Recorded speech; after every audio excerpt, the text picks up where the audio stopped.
Hey guys, it's Rachel. In my last video where I was picking out all of my seeds for 2023, I promised that I would do a video explaining to you how I was gonna fit all of these seeds, all of these plants, into my garden. Now, I have approximately like a 30-ish by 30-ish square garden, and I also have a raised bed.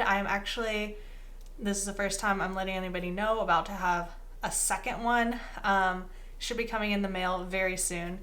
So I do have like a fair bit of space, but the stuff that I've chosen is like, it's gonna be difficult to stuff everything into the garden. And so I'm gonna take you along with me in my thought process as I planned the garden out and talk to you about why I chose to put things where they are, how I combine certain plants to kind of make the most of my space, and all of that stuff. All right, so I have two garden outlines here. I have summer and I have spring just right after it. And what I did was I actually planned the summer garden first, and then I did the spring garden because I wanted to make sure that everything for summer got its spot.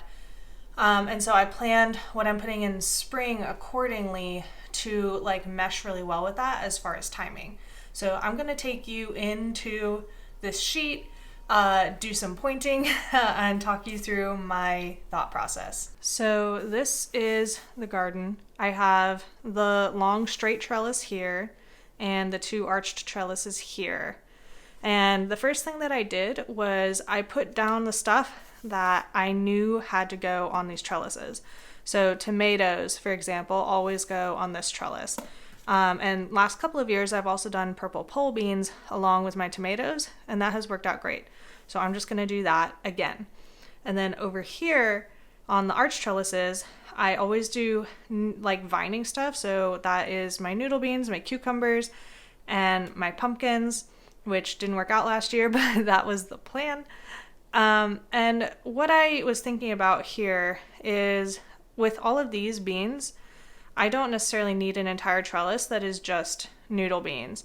So I was thinking is that I would share this trellis with noodle beans and cucumbers, maybe do noodle beans on the front and cucumbers on the back, or intermix them completely and do like every other plant, something like that here. I think noodle beans don't take up like a ton of leaf space, so I was thinking that they would share pretty well with cucumbers. And then noodle beans will be here actually long after the cucumbers are done. And then similarly up here, I put pumpkins on this trellis. They will probably need full trellis. And this is not full-size pumpkins, by the way. These are miniature pie pumpkins. And then I decided I would also put my butterfly pea on this trellis, which would give some pretty blue flowers intermixed, and also probably would not need that much room. And so from there, I had to kind of figure out what I was going to do. There is a tree here that will shade about this much of the garden right here. So this stuff, I have to just be okay with growing a little bit slower than everything else. I had my hot peppers here last year, and they grew beautifully, but they were definitely slow about it compared to stuff that was out here in full sun. So what I decided to do was this section, which has been potatoes before, I figured I would just put all hot peppers in here. And I don't even know if this is going to be enough room for all of my hot peppers. I haven't decided exactly how many plants I'm going to have. But this area will be hot peppers, and I really enjoyed intermixing zinnias with them last year, and I figure I can do zinnias and marigolds, assuming that my marigolds actually grow up this year. So mixing up these hot peppers with these tall flowers and these short flowers, I think will fill out this space really nicely. And then here in some of the best sunny area, I have eggplants going up about half a row. I only put 6 eggplants in the garden, and they need about half of a row down. So this is about right for eggplants, and I can interplant basil with that, kind of like I did with the sweet peppers last year. And then this other half over here, I thought I would do some sweet peppers and more hot peppers if I need them, plus whatever flowers I decide I want to put here. Maybe more zinnias and marigolds. We'll just see what sprouts. And then potatoes, I basically took this section and I scooted it over here. They'll get just a tiny bit more sun here. Like this area will not be shaded much at all, as far as like enough to affect it a lot. But I just want to see how potatoes do over here. And then I have also 3 sections, 1, 2, 3, of corn.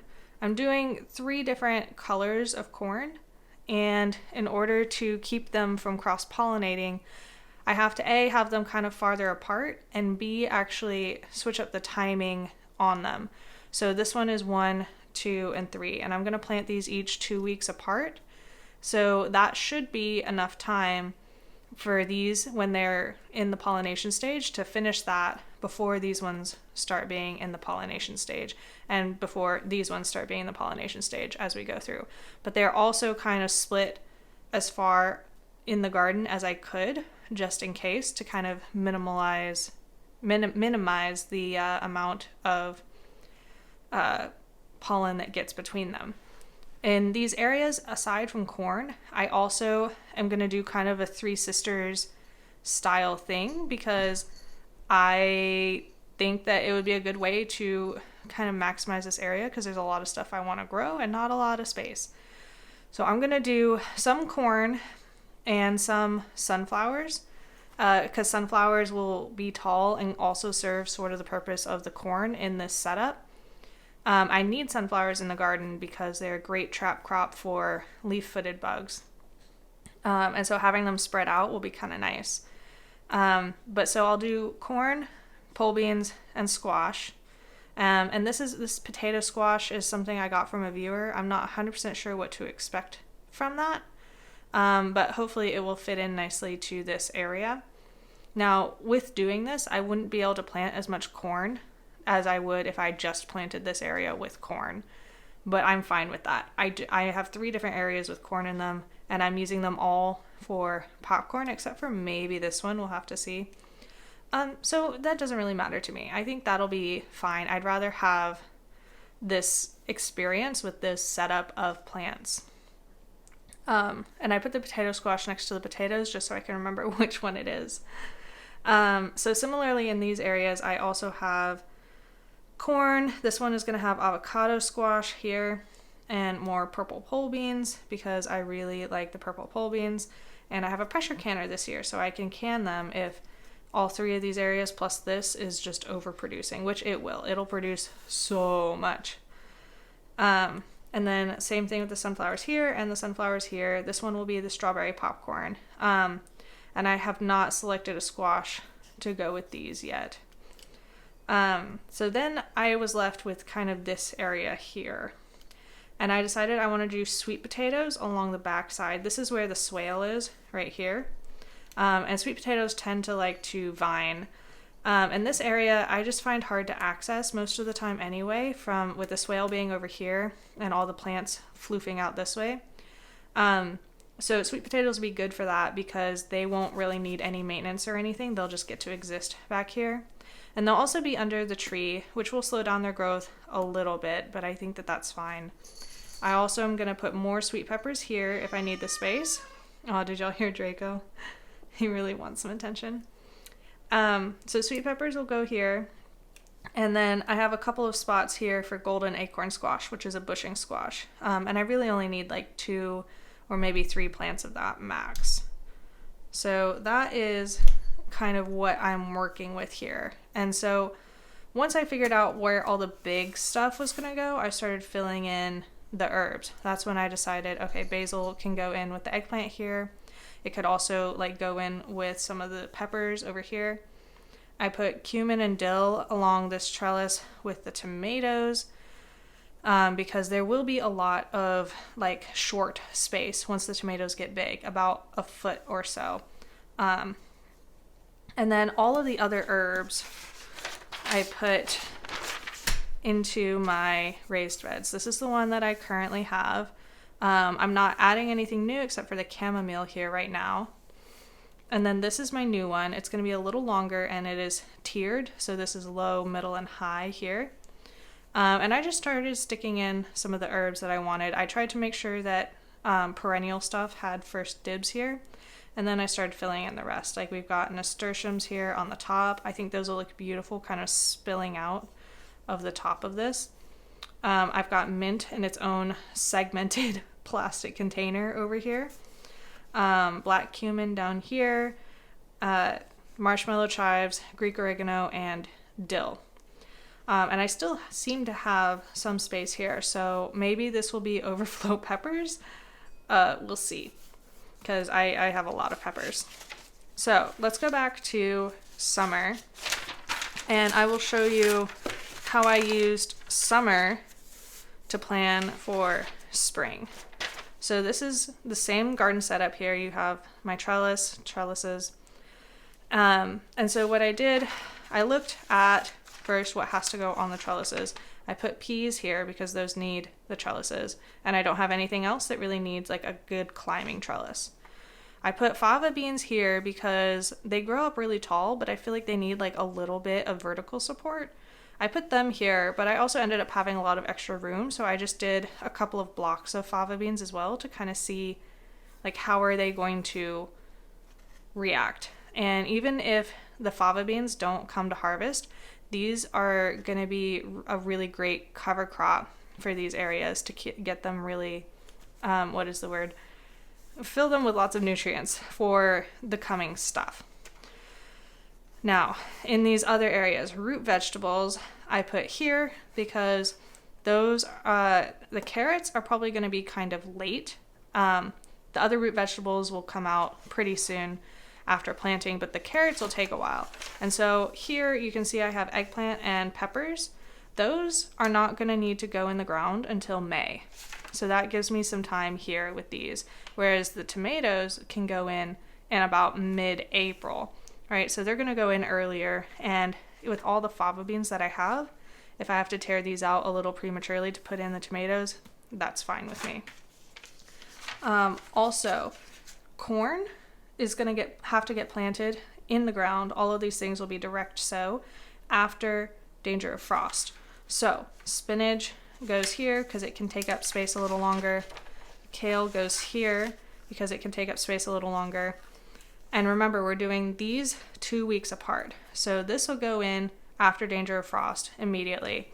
Then this will be 2 more weeks later. And then this will be 4 weeks after this one. So whatever's here gets the longest amount of time, which is why I put the kale here, because it can probably survive the heat for the longest. Not sure about the spinach, which is why I put it here. And then this area I will need the soonest, which is why I put lettuce here, because it is bound to bolt faster than either of these two, in my experience. We'll see. I have some really nice lettuces this year that definitely are supposed to not bolt as fast. So then here, I don't have anything in the back side of this right now.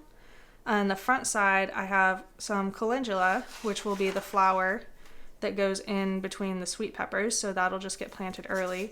And then where this golden acorn squash is, I can go ahead and put some more root veggies if I want. We'll see if I need the room.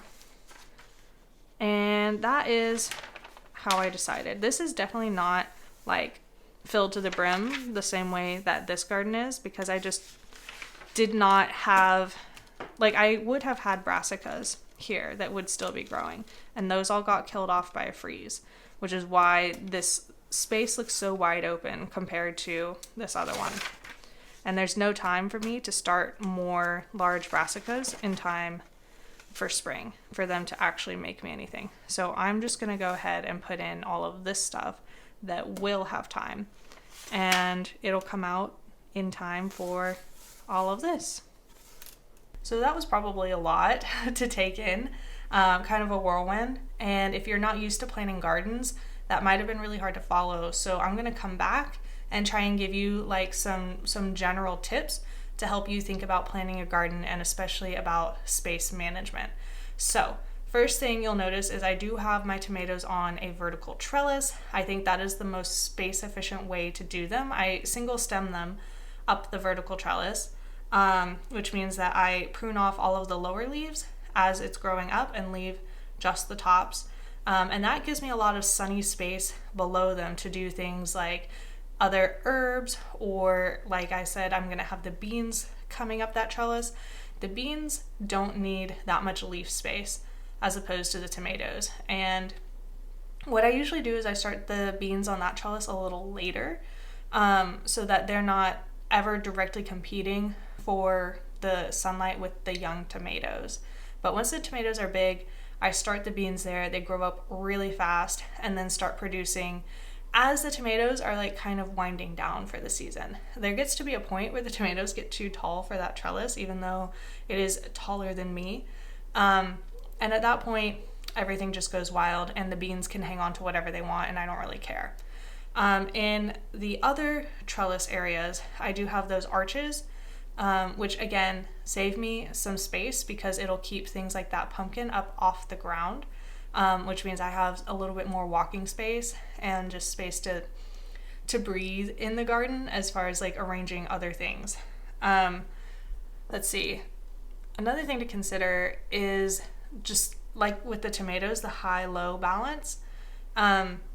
With the peppers and the zinnias get to be pretty tall pretty fast, and they don't have a lot of leaves. They have little leaves kind of sticking off like this. And so those fit really nicely in between peppers. Peppers kind of like to be close together anyway. Some people say they like to hold hands.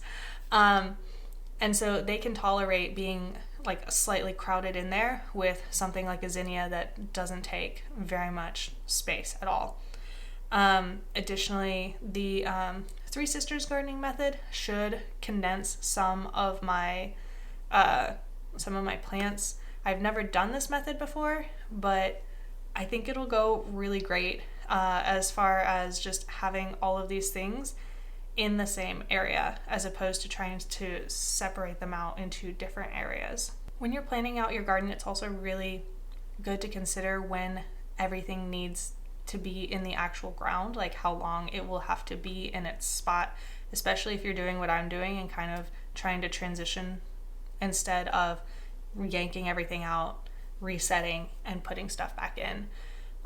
So like in the middle of those garden beds right now, still straight up the middle are onions, and right up underneath the tomatoes are garlic. And those aren't going to get in the way at all because I've split my rows down the middle and I'm going to be planting on the outer edges, and because they are going to be pretty much done by the time those plants are like about this big. So those are never going to be really directly competing, but they are going to be sharing the space.